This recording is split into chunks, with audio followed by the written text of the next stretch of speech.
కిలోమీటర్ల కొద్ది అండి. ఆల్టర్నేట్ లేదు సార్. ఇప్పుడు దీన్ని ఎలా మనం హ్యాండిల్ చేస్తాము ఈసారి?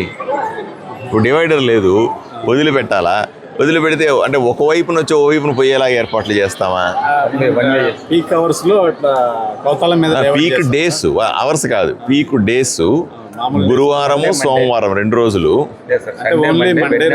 సండే ఉదయం నుంచి బుధవారం మార్నింగ్ స్టార్ట్ అవుతుంది సార్. గురువారం మంగళవారం ఒకటే గ్యాప్ ఉంటుంది సార్. మనకు ఆదివారం సోమవారం కంపల్సరీ అట్లా ట్రాఫిక్ ని 2, 3 సోమవారం రోజు కంపల్సరీ చేస్తాం సార్. ఎరిగేరి మీద నుంచి ఇట్లా కోసిగి తిప్పలదొడ్డి మీద నుంచి అట్లా ఎట్టి పరిస్థితి ఒకటి రోడ్లు అప్రోచ్ రోడ్లు ఎట్టి పరిస్థితుల్లో కూడా ఈసారి కిలోమీటర్ల కొద్ది జామ్ని ఒప్పుకోము మేము. ఆ ఏర్పాట్లు ముందు ఆలోచన లేకపోతే కుదరదు కూడా. మళ్ళీ ఈసారి ఇట్లాంటి వీడియోలో రాకూడదు సార్. పార్కింగ్ ప్లేస్లు ఇక్కడ మొత్తం తక్కువైపోతున్నాయి. ఎలా చేస్తారు? ఆల్టర్నేట్ ఇప్పుడే ప్లాన్ చేసుకో, తక్కువైనాయి అని వదిలిపెట్టేస్తే పంటలు వేసేస్తున్నారు. ఇంకా టెంపుల్ వాళ్ళు ముందే దాన్ని తీసుకోవాలి సార్. కౌలుకి తీసుకోవాల్సిందే, ముందు జాగ్రత్త ఎందుకు తీసుకోలేదు మీరు? కంటే ఉన్నాయి సార్, మన కాదూరు సైడ్ ఇటు సైడ్ ఉన్నాయి సార్. పోనీ ఇప్పుడు ఎన్ని ఎకరాలు ఉందో ఆయనకి హ్యాండ్ ఓవర్ చేయండి, ఆయన కంట్రోల్ తీసుకుంటాడు కదా. ఎన్ని ఎకరాలు దొరుకుతాయి? 15 ఎకరాలు ఉంది సార్ అక్కడ. 15 ఎకరాలు ఇస్ క్వైట్ గుడ్ స్పేస్.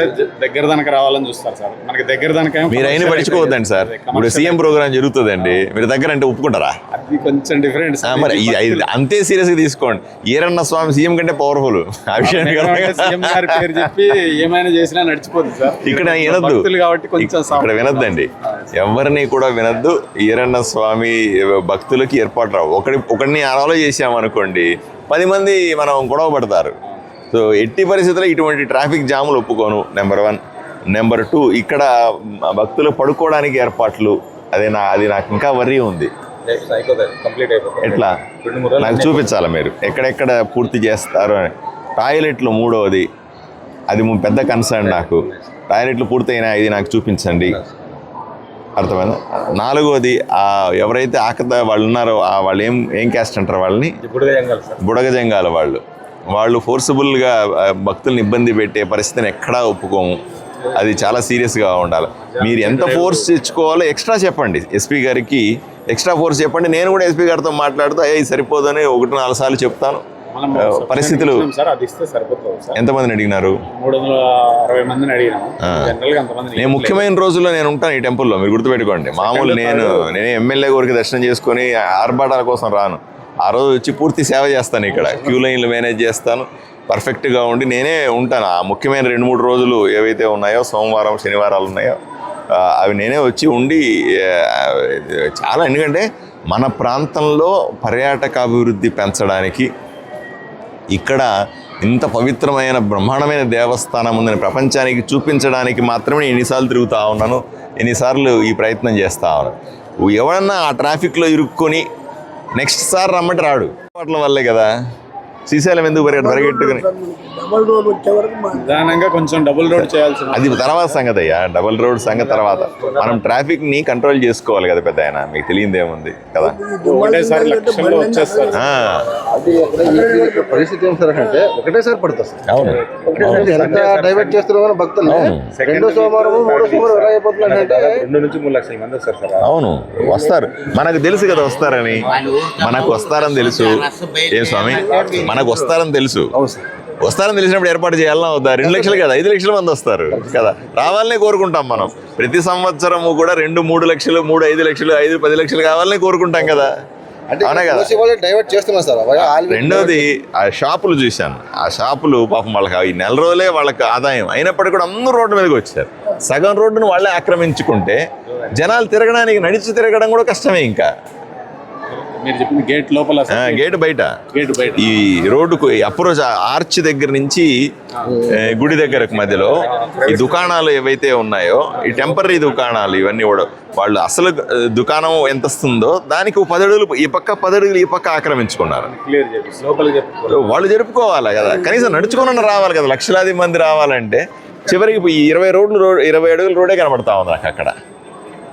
ఇవన్నీ చేయకపోతే వచ్చిన భక్తుడు బాధపడినాడు అనుకో, దర్శనం నిజంగా ఓ నరకమే. అది ఇబ్బందే, చాలా కష్టపడి దర్శనం చేసుకుంటాడు. ఆ దర్శనాన్ని మనం కంఫర్ట్ ఇవ్వలేదనుకోండి. ఇంకోటి ప్రసాదం. ఈ రోజుల్లో ప్రసాదాన్ని ఎంత బాగా చేసి ఎంత బాగా ఇవ్వగలుగుతాం ఆకలితో వస్తారు, ఎంతో ప్రయాణం చేసి వస్తారు. ఎక్స్ప్లాయిటేషన్ లేకుండా ప్రసాదం ఎంత బాగా చేస్తాం, వీటినన్నిటిని కూడా ప్రత్యేకంగా దృష్టి పెట్టాలా. మీరు నాకు ఎప్పటికప్పుడు అప్డేట్ చేయాలా, నేను అధికారులతో కోఆర్డినేట్ చేసుకుంటాను. సార్ మీ నెంబర్ కూడా తీసుకొని నేను ఎప్పటికప్పుడు నాకు టచ్లో ఉండండి.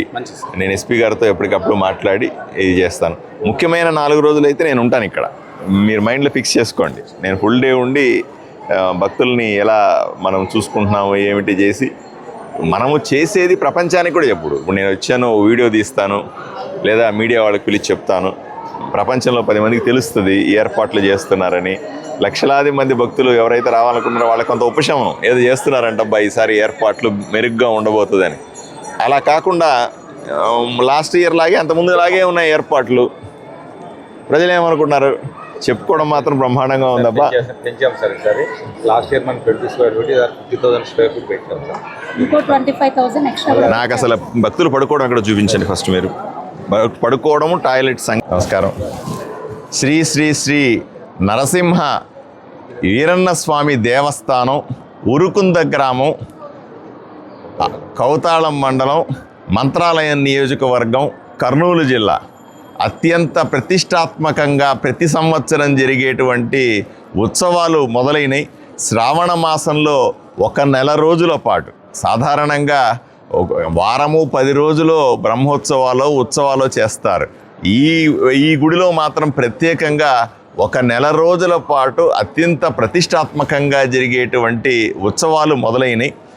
కేవలం ఈ మంత్రాలయం చుట్టుపక్కల ఉన్నటువంటి ఆదోని, ఎమ్మిగనూరు, కర్నూలు జిల్లా వాళ్ళు మాత్రమే కాకుండా వివిధ ప్రాంతాల నుంచి వివిధ రాష్ట్రాల నుంచి కూడా విదేశాల నుంచి కూడా భక్తులు ఇక్కడికి వచ్చి తమ మొక్కులు తీర్చుకుంటారు.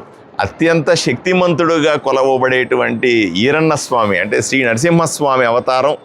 ఆయన ఉత్సవాలని అత్యంత వైభవంగా చేస్తున్నారు. ఇక్కడ ఉన్నటువంటి ఈఓ కానీ, బోర్డుకు సంబంధించిన సభ్యులైతేనేమి, పూజారులైతేనేమి చాలా ప్రతిష్టాత్మకంగా రాత్రి పగలు కష్టపడి ప్రజలకు అన్ని రకాల సదుపాయాలను ఏర్పాటు చేసే ప్రయత్నం చేస్తూ ఉన్నాం. ఈరోజు నేను ప్రత్యేకంగా ఇక్కడ ఉన్న చిన్న చిన్న లోపాలని కానీ, ఇక్కడున్న సమస్యలు తెలుసుకొని మరింత అంటే అధికారుల సహకారంతో, కలెక్టర్ గారు మిగతా ప్రభుత్వ సహకారంతో ఇక్కడ ఏర్పాట్లను పర్యవేక్షించడానికి, జరుగుతున్న ఏర్పాట్లను ప్రజలకు తెలియజేయడానికి ఈరోజు ఈ గుడికి సందర్శన కోసం వచ్చాను. ఇక్కడ కనిపించే ప్రధాన సమస్యల్లో రోడ్లు. ప్రతి సోమవారము, గురువారం 2 రోజులు అత్యంత పవిత్రంగా భావిస్తారు ఈ గుడికి రావడానికి. తండోపతండాలుగా వేల మంది, లక్షల మంది ప్రజలు కిలోమీటర్ల కొద్దీ రోడ్డు బ్లాక్ అయ్యే పరిస్థితి మనకు కనపడతా ఉంటుంది. రోడ్డుకి ఈ వైపున ఆ వైపున గుంతలు ఎక్కువగా ఉన్నట్టుగా స్పష్టంగా తెలుస్తుంది. సింగిల్ రోడ్డు కనపడతా ఉంది. ఎందుకంటే ఇక్కడ ఇసుకకు సంబంధించిన లారీలు విపరీతంగా ఈ రోడ్లో తిరుగుతుండడం వల్ల వాటి బరువుకి విపరీతమైనటువంటి బరువుతో వచ్చేటువంటి వాహనాలు రోడ్డు మీద ఉన్నంత వరకు పర్లేదు, పక్కకు వస్తే అవి గుంతల్లాగా ఏర్పడి ఇబ్బంది పడిన పరిస్థితి ఉంది. దీన్ని వెంటనే వీలైనంత వరకు కూడా కంకర్ లాంటివి వేసి ఈ టెంపరీగా ఈ నెల రోజుల కోసం ఎక్కడెక్కడైతే గుంతలు ఉన్నాయో వీటిల్ని పూడ్చడానికి నాతో పాటుగా R&Bకి సంబంధించిన అధికారులను కూడా ఇక్కడికి తీసుకొని వచ్చినాను. దాంతోపాటుగా మంచినీళ్ళ సమస్య కూడా ఉంది. వేలాది మంది ప్రజలు, లక్షలాది మంది ప్రజలు వచ్చి ఆరు బయట గుడిలో పడుకొని తర్వాత ఇక్కడే ఉన్నటువంటి కాలువలో, తుంగభద్ర నది దిగువ కాలువలో ఇక్కడ నీళ్లు పోతాయి. దీంట్లో స్నానం చేసి అత్యంత పవిత్రంగా ఈరన్న స్వామిని దర్శనం చేసుకోవాలని కోరుకుంటారు. వీళ్ళకి కూడా ఇక్కడ నీళ్ల సమస్య ఉన్నట్టు కూడా చెబుతూ ఉన్నారు. ఎందుకంటే తుంగభద్ర డ్యాంలో దిగువ కాలంలో నీళ్లు వదలడం తగ్గుతూ ఉంది. ఎందుకంటే ఇప్పుడు డ్యామ్ పూర్తిగా నిండిపోయే పరిస్థితి ఉంది కాబట్టి నీళ్లు వదలమని స్పష్టంగా బోర్డుకు కూడా మేము రిక్వెస్ట్ చేసి ఫ్లోటింగ్ నీళ్లు పారుతూ ఉంటే ఎటువంటి ఇబ్బంది లేకుండా అందరూ స్నానాలు చేసినా, అందరూ దాంట్లో మునిగి తేలినా దాంట్లో రకమైన ఇబ్బంది లేకుండా ప్రజలు వాడుకోవచ్చు. అలా కాకుండా నీళ్లు నిలిచిపోయే పరిస్థితి ఉంటే మరిన్ని సమస్యలు వచ్చే అవకాశం ఉంది. నీళ్లు మురిగిపోయి ఇబ్బంది పడే అవకాశం ఉంది. దీన్ని కూడా నేను సమీక్షిస్తాను. దాంతోపాటు ఇక్కడ ఉన్నటువంటి లా అండ్ ఆర్డర్ ప్రాబ్లం అయితేనేమి, పార్కింగ్కి సంబంధించిన సమస్య అయితేనేమి, ప్రజలు రాత్రిపూట ఉండడానికి షెడ్ల నిర్మాణం అయితేనేమి, ప్రత్యేకమైన రూముల ఏర్పాట్లు అయితేనే వాళ్ళకు ఉంచాల్సిన టాయిలెట్లు, ఎందుకంటే పెద్ద సంఖ్యలో వచ్చే ప్రజల కోసం అవసరమైనటువంటి మరుగుదొడ్ల నిర్మాణం, మరి టెంపరీగా ఏర్పాటు చేసే మరుగుదొడ్లు, వీటన్నింటి మీద కూడా ప్రత్యేకమైన దృష్టి సారించి ప్రజలకు ఎటువంటి ఇబ్బంది లేకుండా మౌలిక సదుపాయాలు కల్పిస్తాం.